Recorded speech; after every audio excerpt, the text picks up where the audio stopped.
hate being late. I was raised 10 minutes. 10 minutes early is on time.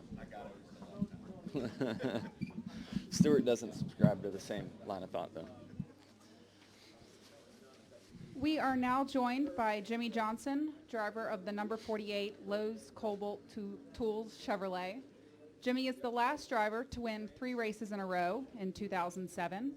Jimmie, you're coming off 2 wins. What do you need to do this week to keep the streak alive? Just get on the track and kind of figure out what we need around here. Last year we had some great speed in our race cars, and really think we had an opportunity for the sweep, and unfortunately blew a tire off of turn 1 while having a dominant day, and taking ourselves out of that opportunity for a win. But I still think we came back for an awesome finish with a torn up race car. So it's a new year, new rules package, so we'll have to get to work on that today, and hopefully have what we need here. The thing that brings a lot of optimism to our team is this is Chad's favorite racetrack. He loves the challenge here, trying to figure out how to get the car to go down these long straightaways and then through 3 much different corners. So we're excited, looking forward to it. We'll now open it up for questions. If you'll please state your name and affiliation. Mike Hembry, USA Today. Any surgeries you want to report or anything like that? No, I'm thinking about going to the dentist. Should I let everybody know? Watch out for the molars. Yeah.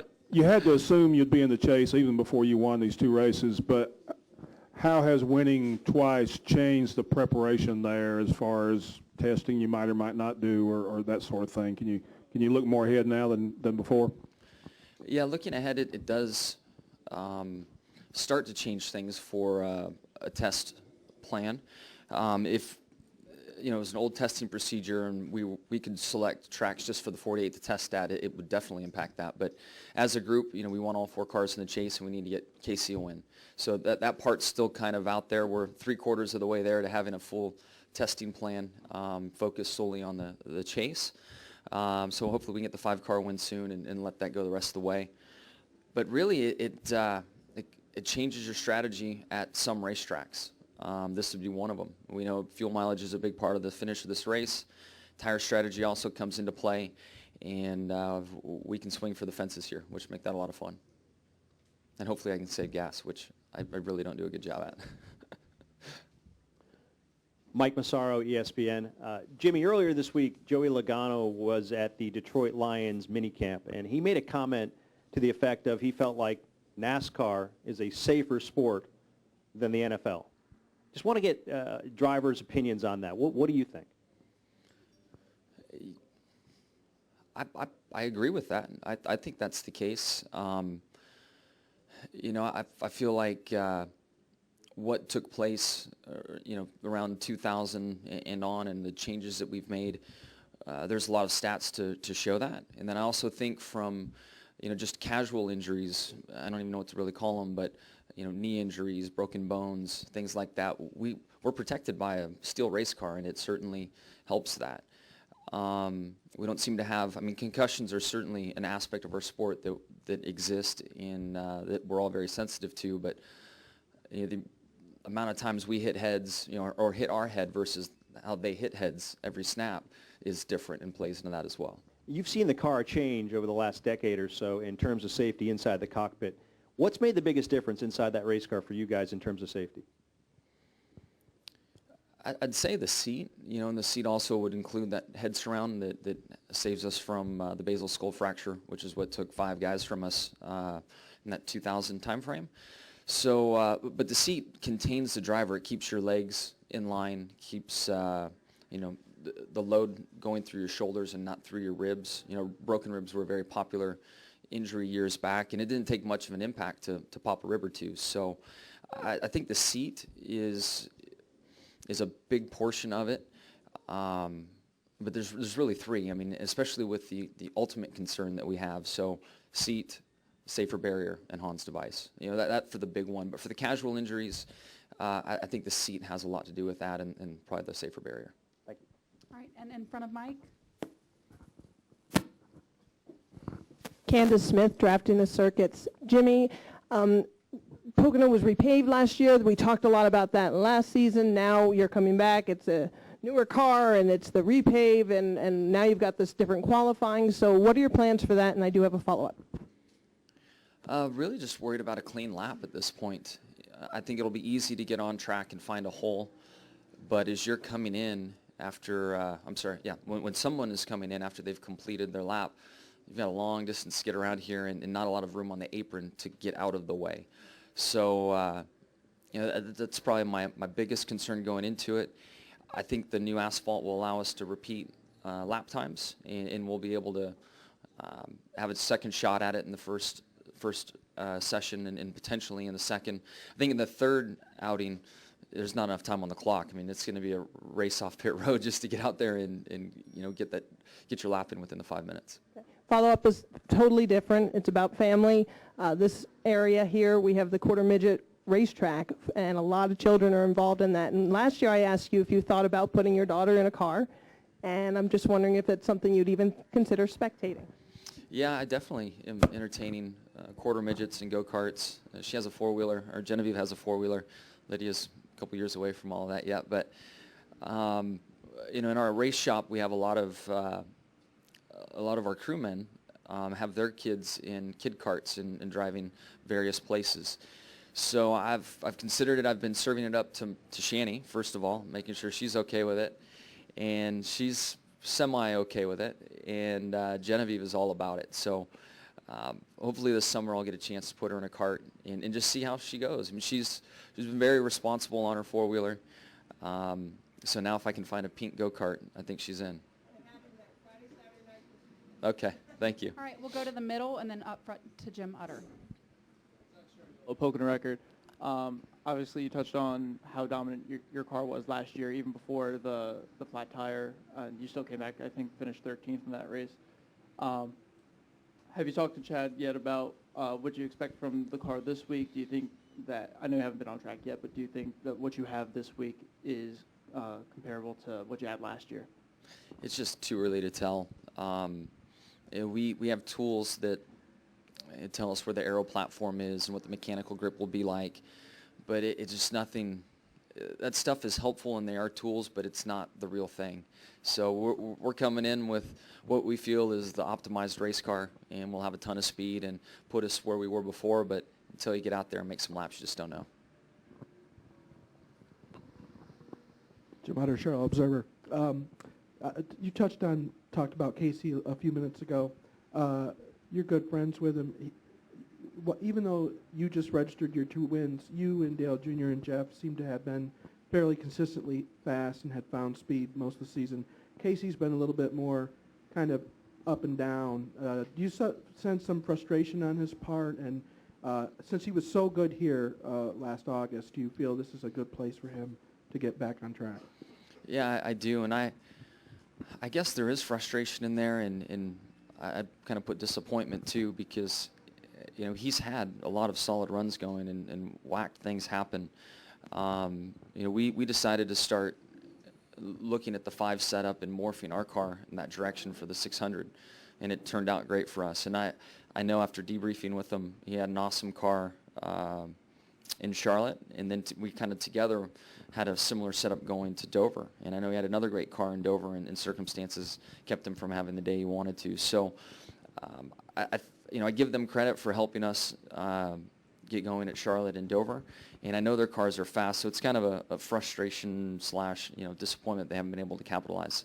But it's we're all working very hard together, and very close with Casey. We were just at a test session in New Hampshire, and talking in great detail about our cars and what's going on. We even considered swapping rides. Things got a little hectic in the afternoon because of some weather where it didn't work out, but we're doing everything we can to really elevate Hendrick and then also help those guys get their win. Back to Dustin Long. Dustin Long, MRN.com. Couple questions, Jimmy. First one is, this is the 6th time you've gone for 3 in a row since you won 4 in a row in 07. How has that challenge evolved, changed, the difficulty, or when you even look back, are there any of those times that you think, boy, you could have had that 3rd in a row? Man, I had no clue we were in position that many times. I don't pay attention to much, I guess. I know that we've had some great runs, and usually when we're hot, it carries from track to track. And, certainly hope we can keep it rolling. This is a great place for us. And I guess one of the, no, maybe it wasn't. Was it one of them in the chase against Gordon? Something in there reminds me like 08, 09. 08, you won Auto Club 2 and Richmond 2. That was before the chase. Oh, okay. Yeah, I'm sorry, my brain's not working again. All right, second question may be a little bit easier. Obviously, a lot of talk about the NBA basketball game last night, how it was, unseasonably, how it was ridiculously warm and 90 degrees, which I'm sure you'd take in the car about any time. Can you tell me about the hottest time you've had in the car, what race that was, and how what happened, why it was that way, and how you got through that race? Yeah, there's been plenty of moments in a Cup car. The summer months, there was a race at Indy maybe 3-4 years ago, something like that was just brutally hot. Homestead seems to shock everybody when we get down there. I guess we've had some fall events, and then you get reminded that it's still summer down in Florida, and that one usually gets you. But my worst experience by far was in Grand Am car.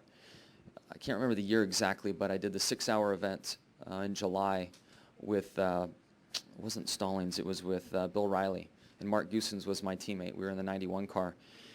And I think I qualified the car. We had practice, qualify, then Cup practice, and a whole bunch going on, then a 6-hour race. And I got behind on hydration and didn't keep up while I was in the car. We had an electrical problem that took out the drink system in the car. And I had to pit maybe 10 minutes before it was time because I couldn't push the brake pedal hard enough to get it stopped. And I missed the chicane on the backstretch. So I came to pit road, I got out of the car, and of course tried to get cooled down and have some fluids. But about an hour later, I started cramping, and I actually went into a full body cramp and was stranded inside my motorhome, laying on the floor. I mean, I wish I had a picture of what I looked like. But I mean, I'm telling you, every muscle in my body locked up. And I could barely get to my phone, which was on the table, and I knocked it off. And then, I don't know if you've ever had a cramp, but try dialing a phone with, everything like it is. And Gordon was next door in his motorhome, and I called him, and he didn't answer. And when he didn't answer, I didn't know what I was going to do. And then shortly thereafter, he called back, and I just started yelling at him, get over here, get over here. And as he came in my bus, it took him about 2 or 3 minutes to stop laughing at me. And then he got me to the care center, and 3 IV bags later, I felt like myself again. So that was a very, very tough experience for me. And I didn't cramp in the car itself, but after it got me bad. So that was a tough one. That was Daytona, July. Yeah. Okay, we'll come up front and then end it over here with Skip. Woody Kane with MRN. Jimmy, with Father's Day coming up next week, I'm just curious, with you now being a son and a parent, I know your kids are a little bit young, but if it has any more special meaning to you now, kind of being in between like that. Oh, for sure. I'm so thankful for everything my dad has done, and the man he raised me to be, the work ethic he put in me, the sacrifices he made for me growing up. He worked in construction most of the time when I was young, so if it was a rainy day, I knew he would be home from work, and I could expect him picking me up at lunch hour with our dirt bikes in the back of the truck, and we were going riding. So just a lot of fun memories, and then to have it flip and experience it and have your children look at you. And Genevieve's at an age now where she gets it. She knows it's a special day. We just went through Mother's Day and had a total blast watching her get ready for Mom and make her a poster. She's really big into art and stuff, so she'll I'm sure I'll have a poster or something on Sunday. So just enjoying it, thoroughly enjoying it. All right, and last question. Skip Clayton, ABC. Jimmy, did you ever talk to Donald McNabb after he made that remark that you weren't an athlete or race car driver? Did you ever meet him or talk to him at all about that? Yeah, we talked on the phone shortly after, and then he came out to the Auto Club Speedway race earlier this year. What did he say? Anything? Is he convinced that you guys are athletes? I mean, I know you could throw a ball that a receiver's feet is as good as he could. On the phone, he was, he said that, he didn't single me out. And I said, well, actually you did. He said that I wasn't an athlete. Well, okay, well, he kind of got lost in the small talk after that one. But then when he was at Auto Club, he still was very strong in his stance and believes that race car drivers are not athletes. All right. Thanks, Jimmy, and good luck this weekend. Cool.